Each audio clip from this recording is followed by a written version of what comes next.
Hello friends, welcome back to my channel. అందరూ ఎలా ఉన్నారు? నేనైతే చాలా బాగున్నాను. సో ఈరోజు ఈ డ్రెస్ స్టిచ్చింగ్ ఏంటో చూసేద్దాం. కొత్తగా చూస్తున్న వాళ్ళైతే సబ్స్క్రైబ్ చేసుకోండి. అలాగే పక్కన ఉన్న బెల్ ఐకాన్ క్లిక్ చేస్తే నెక్స్ట్ వచ్చే అప్డేట్స్ అన్నీ మీకు ఖచ్చితంగా వస్తాయి. సో ఈరోజు స్టిచ్చింగ్ వీడియోలో నేను మీతో షేర్ చేసుకోవాలనుకుంటున్నాను.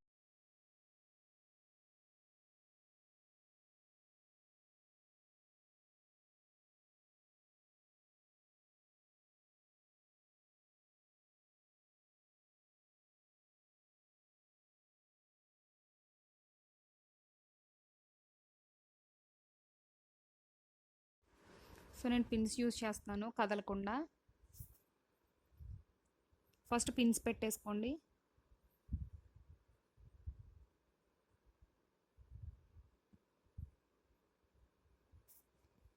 సో టోటల్గా మొత్తం ఇలా అంతా పిన్స్ పెట్టేసుకోవాలన్నమాట. ఎందుకంటే లైనింగ్ కుట్టేటప్పుడు కూడా మనకు కదలకుండా నీట్గా అలా ఫిక్స్ అయిపోయి ఉంటుంది.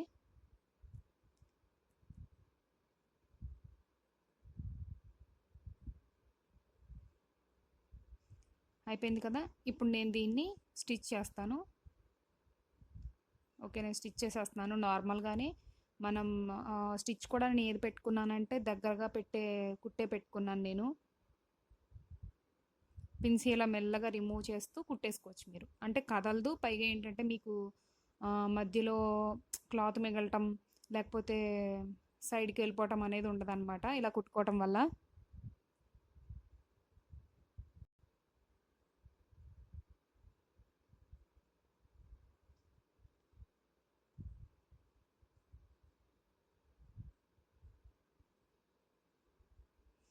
మొత్తం ఇలా కుట్టేసుకోవాలి.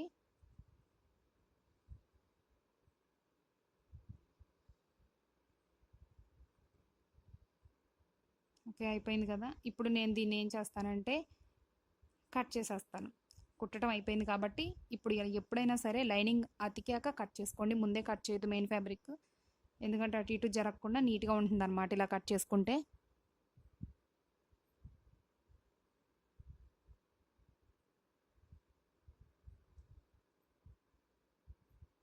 చాలా చాలా ఈజీ.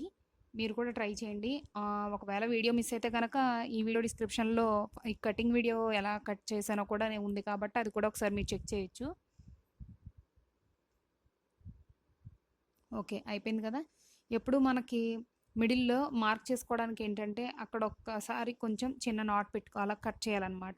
ఇది లెఫ్ట్ హ్యాండ్ మీరు చూసే ఉంటారు కదా. ఇప్పుడు మనం వేసేటప్పుడు మీరు చూసుకోండి, లెఫ్ట్ హ్యాండ్ అయిపోయింది కదా. రైట్ సైడ్ కూడా ఇలాగా అంటే లోపలికి ఉన్నదేమో మళ్ళీ అటువైపు చేతికి వెయ్యాలన్నమాట. 1-2 సార్లు గమనించే వేసుకోండి. ఎందుకంటే ఒకసారి మిస్టేక్ వస్తే అస్తమాను కుట్లు విప్పుకోవటం మళ్ళీ వేసుకోవటం అది చాలా హెడ్ఏక్ అయిపోతుంది. ఇది కూడా సేమ్ నేను ఇలాగే పిన్స్ పెట్టేసి కుట్టేసుకుంటున్నాను. అయిపోయింది కదా. ఇప్పుడు ఆల్రెడీ నేను బాడీ పార్ట్ వేసేసాను. బాడీ పార్ట్ వేసి ఇప్పుడు ఏం చేస్తున్నానంటే నేను భుజాలు 2 అతకట్లేదు, ఒక్కటి మాత్రమే జాయింట్ చేస్తున్నాను. అది కూడా ఎందుకంటే నెక్కి నేను ఒక క్లాత్ని ఫోల్డ్ చేసేసి, ఎందుకంటే కొంచెం స్టిఫ్గా ఉండటానికి పైపింగ్ వేసినట్టుగా లుక్ రావడానికి అలాగా వన్ సైడే పెట్టుకున్నాను. ఇంకొక వైపు ఏంటంటే ఒక క్లాత్ వేస్తా అంటున్నాను కదా ఎక్స్ట్రా, దానికోసం అది ఓపెన్ చేసి ఉంచుకున్నాను అనమాట. మీరు లైనింగ్ ఫ్యాబ్రిక్ మిగిలింది ఉంటుంది కదా, అది తీసుకోండి. ఒక 1 ఇంచు 1 ఇంచు 1.5 ఇంచు ఉండేలాగా క్లాత్ని అలా క్రాస్గా కటింగ్ చేసుకోండి. స్ట్రైట్ కటింగ్ వద్దు. క్రాస్ కటింగ్ వల్ల ఏంటంటే కొంచెం స్ట్రెచ్ అవుతుంది క్లాత్, దానివల్ల మీకు ఈజీగా తిరుగుతుంది అనమాట. నెక్కి రౌండ్ షేప్ కదా, మరి రౌండ్ షేప్ ఈజీగా తిరుగుతుంది క్రాస్ పీసెస్ అయితే.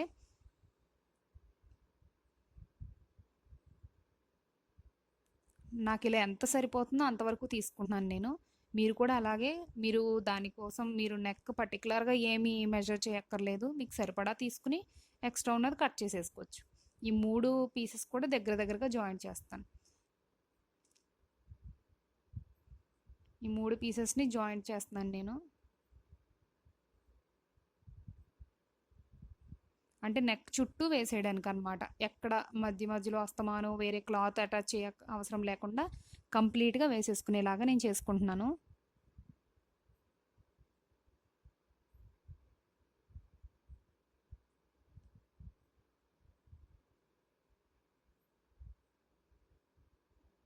ఇప్పుడు దీన్ని ఏం చేయాలంటే ఇలా ఫోల్డ్ చేసి అటువైపు కుట్టు వేయాలి మనం. మీకు క్లియర్గా అర్థమవుతుంది ఇప్పుడు నేను చెప్తే.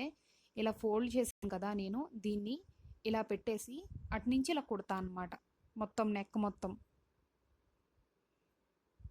దానివల్ల ఏంటంటే మనం తిప్పి కుట్టినప్పుడు, లోపలికి పెట్టి కుట్టినప్పుడు ఏమవుతుందంటే చాలా నీట్గా వస్తుంది నెక్ లైన్. పైగా ఏంటంటే దారాలు బయటకు రావటం అలా ఉండదు. చేతి కుట్టు కూడా అవసరం లేదు ఇంకా బ్లౌజ్కి పైన నెక్ దగ్గర. ఇలాగ పెట్టి కుట్టేసుకోండి మొత్తం.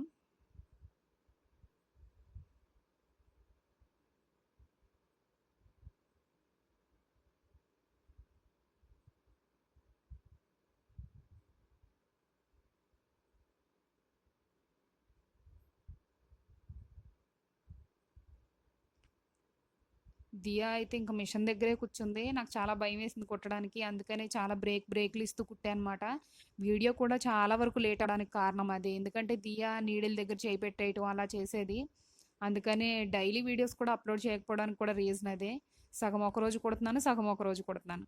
సో మీరందరూ అర్థం చేసుకుంటారని అనుకుంటున్నాను వీడియో లేట్ అయినందుకు కూడా. అయిపోయింది. ఇలా కంప్లీట్ చేసేసుకున్నాను కదా. ఎక్స్ట్రా ఉన్న పీస్ ఉంది కదా, దాన్ని ఊరికే అలా కట్ చేసేసుకోవచ్చు చివర. ఇప్పుడు ఏం చేయాలంటే దీన్ని, మీకు అర్థమయ్యే ఉంటుంది, ఇలా అయిపోయింది కదా మొత్తం కంప్లీట్గా. దీన్ని ఏం చేయాలంటే ఇలా పెట్టి లోపలికి ఫోల్డ్ చేయాలి, జస్ట్ అంతే. మీరు చూసే ఉంటారు కదా, లోపల మీకు చేతి కుట్టు అవసరం లేకుండా ఉంటుందన్నమాట. అలా ఫోల్డ్ చేసి కుట్టేసుకోవచ్చు.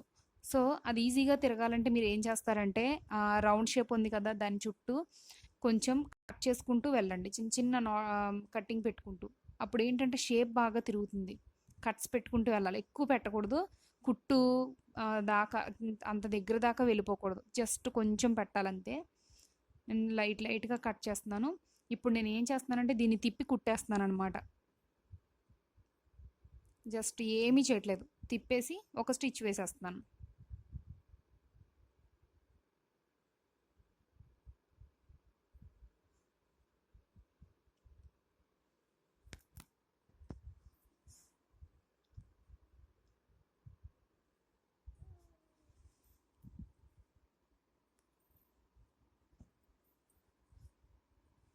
అయిపోయింది కదా. ఇప్పుడు ఏం చేయాలంటే నేను డబల్ స్టిచ్ వేసుకుంటాను. డబల్ స్టిచ్ వేయటం వల్ల ఏంటంటే ఆ చివరన ఎడ్జ్ కూడా పైకి లేకుండా ఉంటుందన్నమాట. అలా డబల్ స్టిచ్ వేసుకోవాలి, అంటే చేతి కుట్టు అవసరం ఉండదు ఇంకా డబల్ స్టిచ్ వేసుకుంటే. ఆ క్లాత్ మొత్తం కూడా స్టిచ్ పడిపోతుంది అనమాట లోపల వైపు. మీకు నెక్ కూడా అంటే సాగటం అవి ఏమి ఉండదు, ఇలా కుట్టుకుంటే చాలా గట్టిగా ఉంటుంది.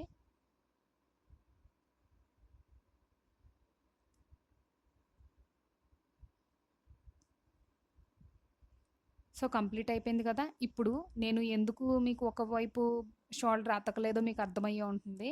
సో ఇలా వేయడానికి నేను ఒకవైపే అతికాను, ఇంకొక వైపు అతకలేదనమాట. ఇప్పుడు నేను దీన్ని అతికేస్తాను.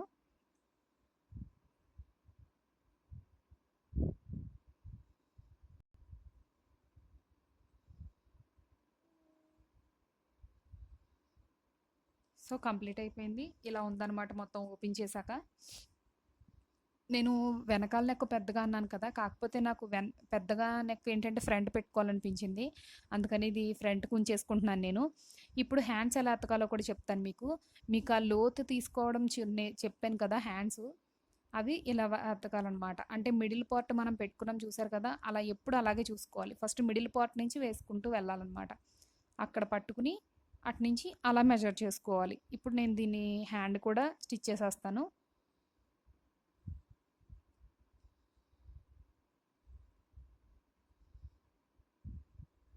ఒకసారి ఓల్డ్ దాంతో ట్రై చేయండి, మీకు కూడా కంపల్సరీ వస్తుంది. నాకు కూడా ఫస్ట్ ఏమీ రాదు, అలా మెల్లగా ఓల్డ్ వాటితో అలవాటు చేసేసుకున్నాను అనమాట. స్టిచ్చింగ్ బేసిక్స్ ఏమి మామూలుగా ఇవే అండి, ఇంకేం తెలియాల్సిన అవసరం లేదు. జస్ట్ మామూలుగా ఏంటంటే ఒక ఐడియా, మనకు ఒక అంటే పర్టికులర్గా విషయం తెలిసి ఉండాలి అంతే. బయట ఏమి నేర్చుకోకపోయినా, క్లాసెస్ తీసుకోకపోయినా కుట్టుకోవచ్చు. సో నేను అటువైపు ఇటువైపు కూడా అతికేసాను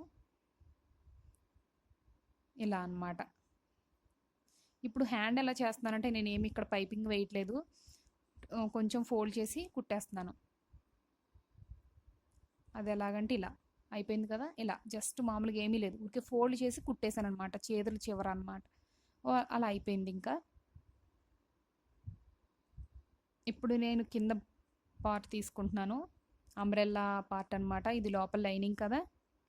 లైనింగ్ మనకి వన్ సైడే అతికేది ఉంది, ఇంకొక వైపు ఏంటంటే క్లాత్ అలా ఉందన్నమాట రౌండ్గా, అటువైపు కుట్టు పడాల్సిన పని లేదు. కాబట్టి ఇప్పుడు మీరు ఏం చేస్తారంటే మెయిన్ ఫ్యాబ్రిక్ ఉంటుంది కదా, అంటే శారీ, ఆ శారీకి కూడా వన్ సైడ్ కుట్టు వేసుకోండి, అటువైపు అలా వదిలేయండి. సేమ్ మీరు లైనింగ్ ఎలా ఉందో దీన్ని కూడా అలాగే రెడీ చేసి పెట్టుకోండి.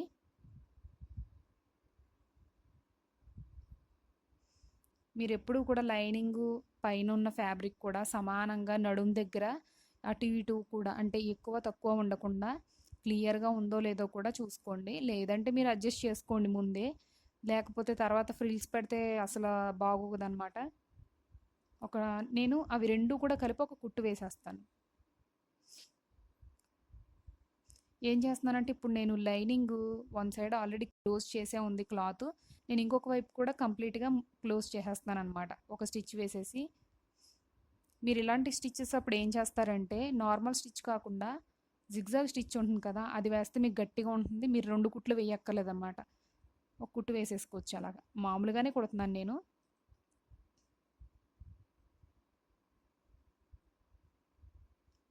అయిపోయింది. ఇప్పుడు ఇది కూడా అలాగే కుట్టేస్తున్నాను నేను, అంటే కంప్లీట్గా అటువైపు ఇటువైపు కూడా క్లోజ్ చేసేస్తున్నాను.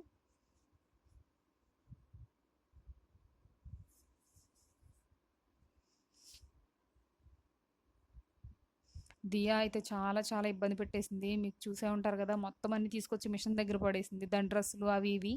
కాకపోతే ఏంటంటే ఇంకా వీడియో తీసుకునే దాని మీదే ఉండిపోయాను కదా, ఇంకా అవన్నీ తీయలేదన్నమాట.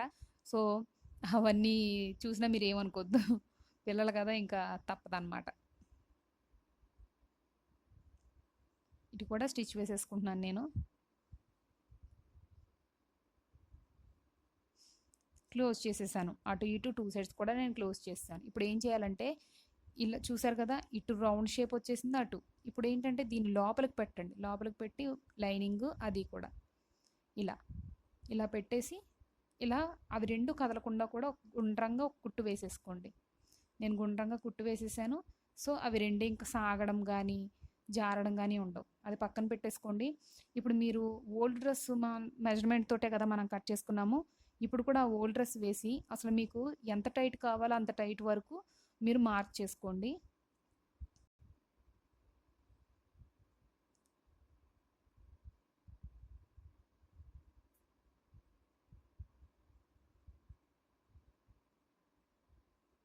నేను వేసేసుకుంటున్నాను ఎంత టైట్ కావాలో. అంటే మీరు ఫస్ట్ కుట్టేటప్పుడు కూడా నడుం దగ్గర చూసుకోండి, ఇలా ఉంది కదా, సైడ్లు వేసేసాను నేను, ఊరికే కొంచెం స్టిచ్ వేసాను అంతే. ఇప్పుడు ఈ నడుం దగ్గర ఎంత ఉందో చూసుకోండి, నడుం సరిపోయిందో లేదో కూడా చూసుకోండి ఒకసారి. ఇప్పుడు ఆ నడుం కూడా కుట్టేటప్పుడు ఎలా అంటే ఆ లోపల నుంచి ఇలా అనమాట, అంటే అది అలా పట్టుకుని బయటకు తీయండి, అవి రెండు కూడా కలిపి కుట్టు వేసేసుకోండి. ఆల్రెడీ రౌండ్ షేప్ మనం కుట్టేసుకున్నాం కాబట్టి సైడ్లు అతకాల్సిన పని లేదు. డ్రెస్కి మామూలుగా చుడీదార్లు సైడ్లు కుట్లేస్తారు చూడండి పొడుగు, అలా అవసరం లేదు. అవి రెండు ఇలా పెట్టి కుట్టేసుకుంటున్నాను నేను.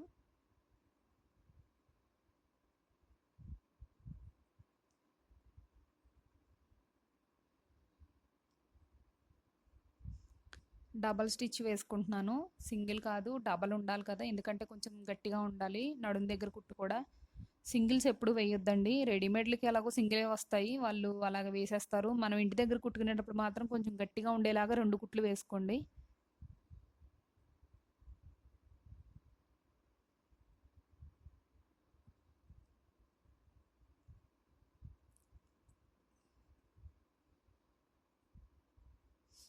సో డబల్ స్టిచ్ వేసేసాను నేను, కంప్లీట్ అయిపోయింది. నెక్స్ట్ ఏం చేయాలంటే ఈ లైనింగ్ ఉంది కదా, నేను ఆ లైనింగ్కి మెయిన్ ఫ్యాబ్రిక్కి కూడా నేను ఏం చేస్తున్నానంటే, సో డ్రెస్ ఇలా కంప్లీట్గా లుక్ ఇలా వస్తుందన్నమాట. మెయిన్ ఫ్యాబ్రిక్కి లైనింగ్ కూడా నేను జిగ్జాగ్ చేస్తాను, వైర్ ఏమి పెట్టట్లేదండి, మామూలుగానే జిగ్జాగ్ చేసేస్తున్నాను నేను. దియా మిషన్ దగ్గర ఆడుతుంది కానీ ఎప్పుడు నీడల దగ్గర మాత్రం చేయి పెట్టదండి, ఎందుకంటే సౌండ్ వస్తుంది కదా, మిషన్ భయపడుతూ ఉంటుంది అనమాట. చాలామంది వీడియో చూస్తూ కూడా అంటారు ముందు పాప గురించి చూసుకోండి మేడం అని. సో అలాంటి ఇబ్బంది ఏం లేదు. దియాకి మిషన్ సౌండ్ అంటే భయం. దగ్గర కూర్చుంటుంది కానీ చెయ్యి వేయదు. నేను ఇప్పుడు లైనింగ్ జిగ్జాగ్ చేసుకుంటున్నాను. ఇంకొక విషయం ఏంటంటే నేను వైర్ వేయట్లేదు. వైర్ ఎందుకు వేయట్లేదంటే నాకు మన సబ్స్క్రైబర్లో ఒక ఆవిడ ఒక సజెషన్ ఇచ్చారనమాట. ఎలా అంటే మీరు వైర్ వేయక్కర్లేకుండానే కొంచెం స్ట్రెచ్ చేసి జిగ్జాగ్ చేస్తే ఆటోమేటిక్గా అలా వేవింగ్స్ వచ్చేస్తాయని చెప్పారు. సో ఆవిడ టిప్ని ఇక్కడ యూజ్ చేశాను అనమాట. ఆవిడ పేరు గుర్తులేదు. చాలా థ్యాంక్స్ అండి, బాగా యూజ్ అయింది. నిజంగానే వేవింగ్స్ వచ్చాయి వైర్ లేకుండానే. మీరు జిగ్జాగ్ చేసేటప్పుడు ఎప్పుడు కూడా కొంచెం లావుగా పెట్టండి. క్లాత్ లావుగా పెట్టడం వల్ల ఏమవుతుందంటే మీరు ఆ జిగ్జాగ్ చూడటానికి కూడా చాలా అందంగా ఉంటుంది, గట్టిగా ఉంటుందన్నమాట కుట్టు. వేవింగ్స్ బాగా తిరుగుతాయి. మరీ సన్నగా పెట్టి కుట్టకండి క్లాత్ని, కొంచెం లావుగానే పెట్టుకోండి.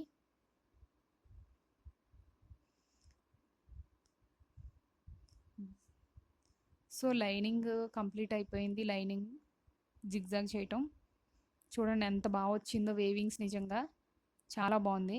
అలాగే మెయిన్ ఫ్యాబ్రిక్ కూడా అలాగే చేసేసాను నేను. ఓన్లీ స్ట్రెచ్ చేసేసి జిగ్జాగ్ చేశాను అనమాట.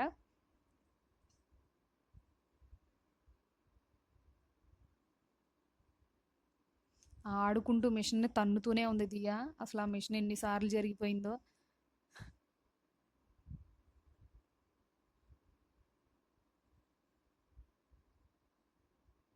అండ్ ఇంకొక విషయం ఏంటంటే చాలామంది సబ్స్క్రైబర్స్లో మీరు మాకు రిప్లై ఎవరేంటండి అని అడుగుతున్నారు.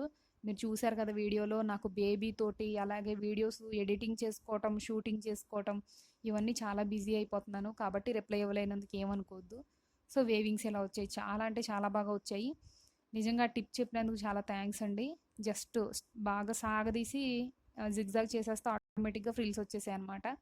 సో టోటల్ డ్రెస్ ఇది చాలా చాలా ఈజీ. మీరు కూడా ట్రై చేయండి. ఎలా ఉందో నాకు కామెంట్స్లో చెప్పండి. డ్రెస్ కూడా ఇప్పుడు నేను వేసుకున్నాను, బాగుంది కదా, నాకైతే బాగా సెట్ అయింది. హ్యాండ్స్ కొంచెం టైట్ అయ్యాయి నాకు, కాకపోతే పర్లేదు, నేను ఒక స్టిచ్ విప్పేసుకుంటాను సరిపోతుంది. సో నెక్స్ట్ వీడియోలో మళ్ళీ ఇంకొక టాపిక్తో మళ్ళీ కలుద్దాం. బాయ్.